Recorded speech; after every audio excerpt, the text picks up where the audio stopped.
Hola, ¿qué tal? Nosotros somos del Instituto Tecnológico de Querétaro, de la materia de amplificadores operacionales en la ingeniería en electrónica. Hoy les vamos a hablar del termópar. Yo soy Edith. Alejandro. Edgar. Brandon. Bien, vamos a hablar un poco del funcionamiento, algunos tipos y características, las aplicaciones más comunes y el acondicionamiento de señal. Comencemos con el funcionamiento. ¿Qué es un termopar? Los termopares consisten en dos hilos metálicos de diferentes materiales, unidos en un extremo. Esta unión constituye el punto de medición, o junta de caliente, también conocida como hot junction. El otro extremo se llama junta fría. El calentamiento de la junta de medición provoca una tensión eléctrica aproximadamente proporcional a la temperatura. Aquí podemos ver un esquema de dicho proceso. T1 representa la junta caliente y T2 es la junta fría, del metal A al metal B. Esta tensión o FEM se debe a dos factores: la densidad de electrodos y la diferencia de temperatura entre el punto caliente y el punto frío. Esto significa que un termopar no mide exactamente la temperatura absoluta, sino la temperatura diferencial entre T1, la junta caliente, y T2, la junta fría.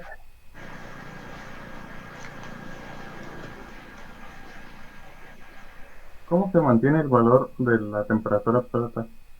En los instrumentos modernos, con la entrada de termopares, por ejemplo los transistores, medidores portátiles o instrumentos para el montaje de empaños, se incorpora una compensación electrónica de la junta fría. Cada metal tiene una electronegatividad específica. Esto quiere decir que cada material tiene una tendencia para atraer o emitir electrones. Para alcanzar la máxima tensión termal, se aplican combinaciones específicas de materiales para crear termopares con electronegatividades muy diferentes.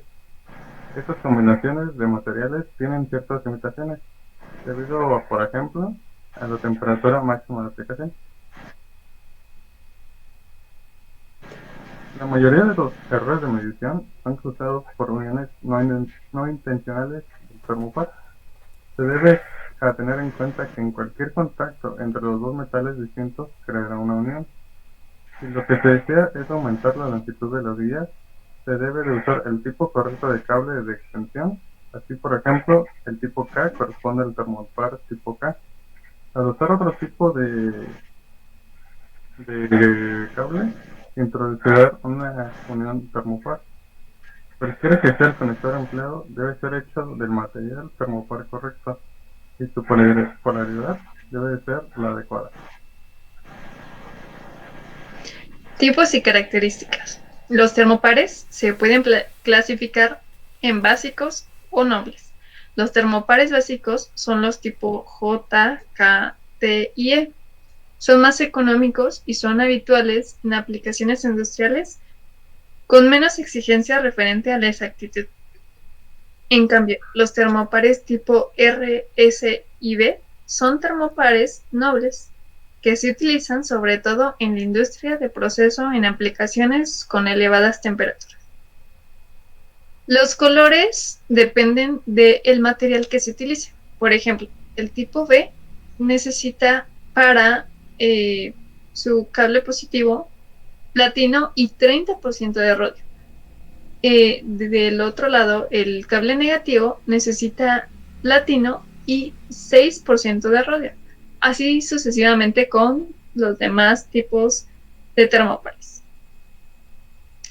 Bueno, cada tipo de termopar tiene pues una característica de medir la temperatura máxima pues en ciertos rangos, no todos miden la misma temperatura. Por ejemplo, el tipo K, su temperatura máxima varía entre los 1000 y 1200 grados centígrados.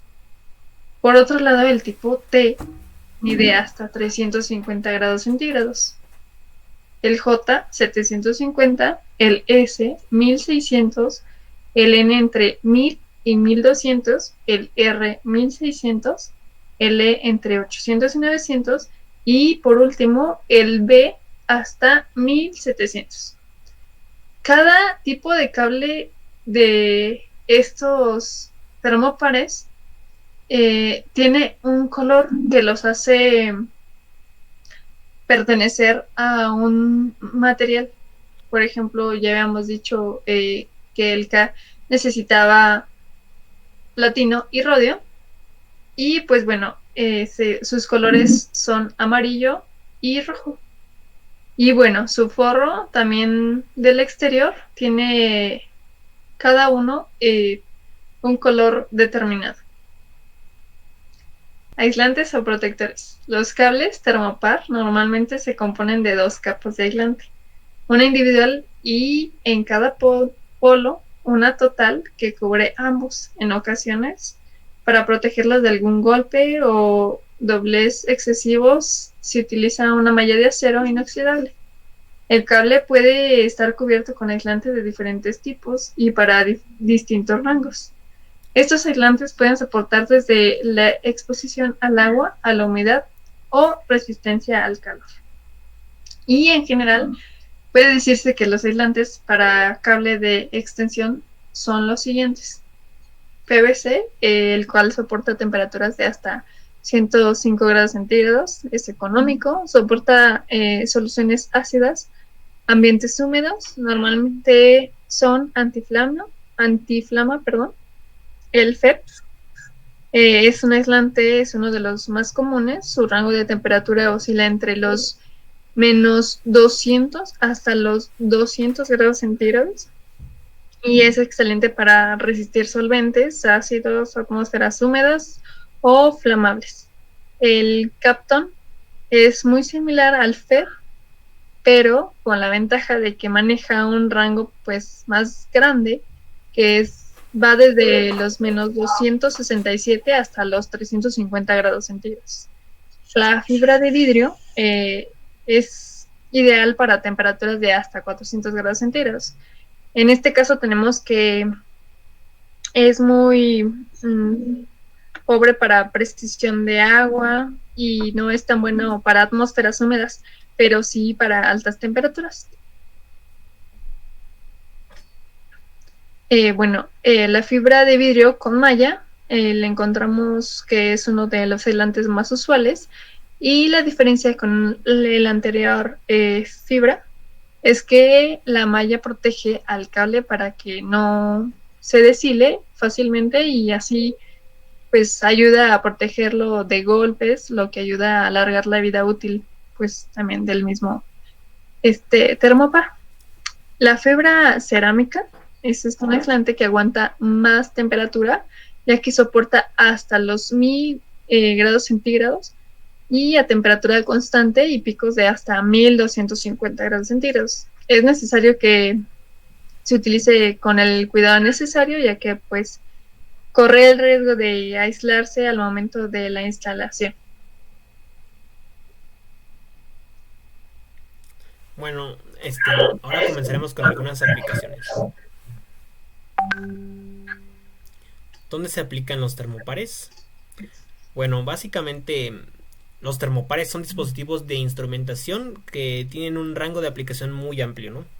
Esto debido, pues, como nos comentó nuestra compañera, a su robustez, a la precisión, rangos de temperatura, y entre ellos podemos mencionar de manera un poco general son medir la temperatura en ambientes muy cálidos, como mencionaba anteriormente, hornos para fundir a lo mejor metales o sistemas criogénicos.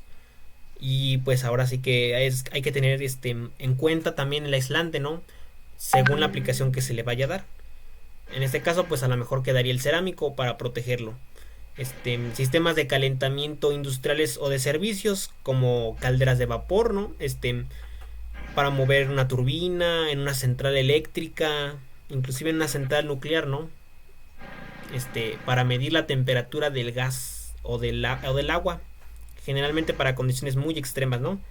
O calentamientos de propósito general, como son calentamiento de piscinas, servicios de calefacción, spas, etcétera, ¿no? En el procesamiento de alimentos, ¿por qué aquí? Bueno, tienen una característica, como mencionamos, algunos tienen una característica de ser químicamente estables. Y esto pues es una gran ventaja, ¿no? En el alimento no queremos que se vayan a juntar o se produzcan reacciones extrañas. Horno de curado o pintura de materiales, aquí hay que tener una precisión de temperatura muy exacta para que el acabado pues sea el mejor, ¿no? Y también dependiendo de cómo o del material que se esté fabricando. Sistemas de inyección de plástico, obviamente, esto puede ayudar a que no se produzcan burbujas en la inyección del plástico, o a lo mejor se quiebre, entre otras características, ¿no? Sistemas HVAC, que en realidad son sistemas de calefacción, ¿no? Para edificios grandes. Y procesos donde la temperatura es vital o la temperatura forma parte del ciclo de retroalimentación del sistema. ¿Qué quiere decir? Por ejemplo, en piscinas, pues hay que tomar en cuenta la temperatura de salida y de entrada, ¿no? Ambas temperaturas son muy importantes para el proceso. En la inyección de plásticos, alimentaria, pero más que nada, ahorita nos centraremos o daremos un breve repaso o introducción en la aplicación específica en las calderas. Bueno, ¿qué es una caldera? Cuando se usa esta palabra generalmente en el ambiente laboral o pues sí en la calle, no se pueden referir a dos equipos, aunque parecieran iguales, pero son diferentes, ¿no? La caldera típica, que es para producir gas, o bueno, más bien para producir vapor, ¿no? A partir de calentar agua. Y esta se usa, pues en términos físicos, este vapor se usa para realizar un trabajo mecánico, ¿no? O sea, un trabajo hablando físicamente. Y por el contrario, una caldera también se refiere, o le dicen de esta manera, a los calentadores de agua, que típicamente se usan para elevar la temperatura del agua sin llegar a hervirla o que ésta cambie de estado. Y estas generalmente se usan en sistemas de calefacción, como lo dijimos antes, o agua para servicios como regaderas, lavamanos, en hoteles, gimnasios, piscinas, en jacuzzis, etcétera, ¿no? O calentar algún otro líquido que no requiera punto de ebullición. Y el termopar juega una parte muy importante en esto. Como dije anteriormente, aparte de obtener la temperatura y a lo mejor hacer una retroalimentación de la salida, de la entrada, etcétera. Por ejemplo, en un control PID, ¿no? Sería muy importante tener la temperatura de salida que sea precisa para otra vez retroalimentarla y ir ajustando ir ajustando la salida según el principio PID, ¿no? Proporcional, integral, derivativo. Pero además, es posible mediante la temperatura en las calderas, pues obtener otros parámetros como la energía térmica que se está generando, tal vez el trabajo que se está o que se puede generar, el estado de la fase del agua, la energía cinética, molecular, entre muchas otras características. Y bueno, ilustrativamente aquí tenemos los diferentes tipos de calderas. Del lado izquierdo está la caldera que generalmente se usa para producir vapor, sea para mover una turbina, un motor, pistones, a lo mejor por ejemplo los portaaviones para lanzar los aviones usan catapultas a vapor que precisamente hacen esta función, ¿no? O sea, se calienta el agua, se libera muy fuerte, sale y pues lanza el avión.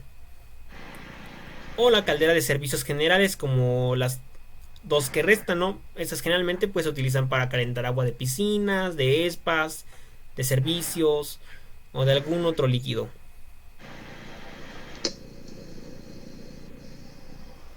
Algunos de los modelos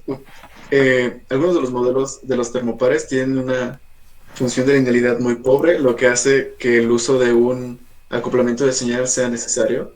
Y ahora hablemos un poco de esto, de los acoplamientos de señales. Un acondicionador de señal es un dispositivo que convierte un tipo de señal electrónica en otro tipo de señal. Su uso principal es convertir una señal que puede ser difícil de lectura mediante instrumentación convencional, un formato que se pueda leer más fácilmente. Al ejecutar esta conversión ocurren numerosas funciones. La amplificación. Cuando una señal se amplifica, se incrementa la magnitud de señal. La configuración de señal de 0 a 10 milivolts a una señal de 0 a 10 volts. Es un ejemplo de amplificación. El aislamiento eléctrico rompe la ruta galvánica entre la señal de entrada y la señal de salida. Esto es, no hay un cableado entre la entrada y la salida. La entrada normalmente se refiere a la mediante una conversión en una señal óptica o magnética. Luego se reconstruye en salida.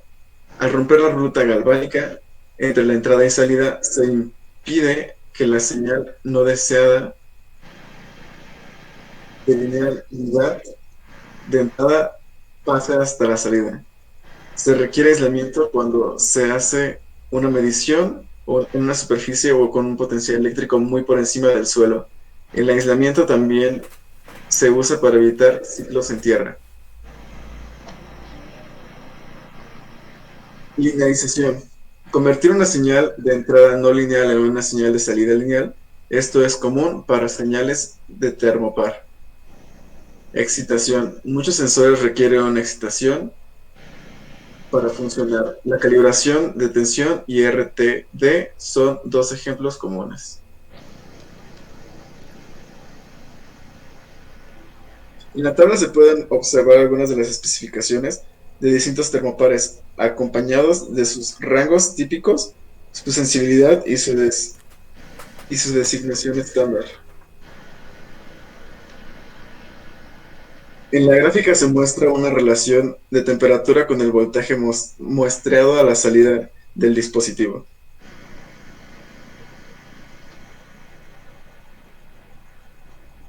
Analog Devices cuenta con uno de los circuitos integrados más utilizados para el acoplamiento de señales para termopares. Es el AD594 para el termopar tipo J.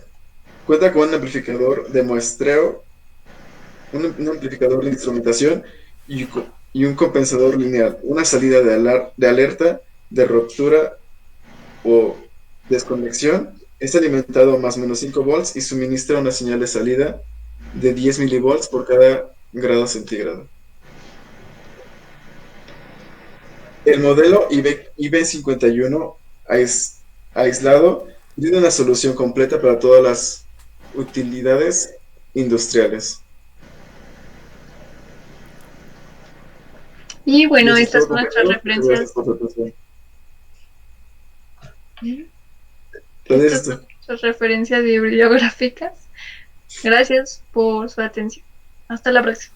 Muchas gracias.